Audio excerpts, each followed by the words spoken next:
Takže predtým, ako budeme robiť pokus s teplotou kávy, vám ukážem jeden veľmi jednoduchý trik, ktorý som sa naučil z videí o Sweet Marias. Inak, keď viete po anglicky, tak budú dole linky.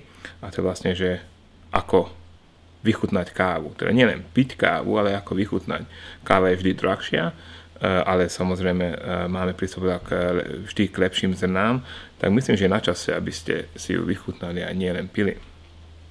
Musíme si uvedomiť, že vlastne ústna dutina vníma tú kávu kompletne, to znamená, že jazykom a aj vrchnou časťou ústnej dutiny a samozrejme nos, jeden z veľmi dôležitých elementov. Viete dobre, že keď ste prechladnutí a chcete niečo jesť, tak necítite žiadne chute. Takže nos je vlastne vitálny pri vychutnávaní hociakej chute. Takže tú kávu, keď pijete, tak si ju vlastne nechajte prejsť celými ústami a vdýchnite vzduch a nechajte vlastne ten vzduch aj vydýchnúť. A vtedy vlastne dostanete taký aromatický boom v ústnej dutine a viete vlastne tú kávu lepšie vychutnať.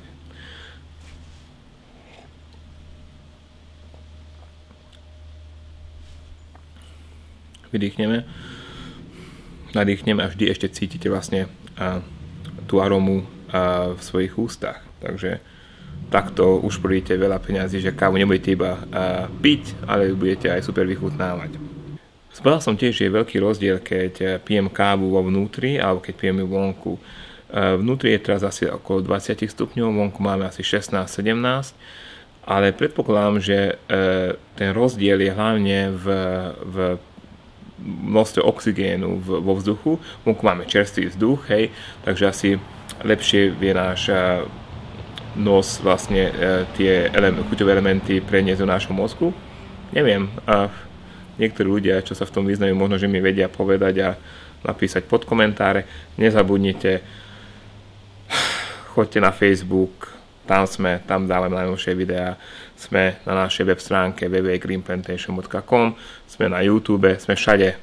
Pridajte sa k nám, diskutujme o káve, lebo káva je geniálna.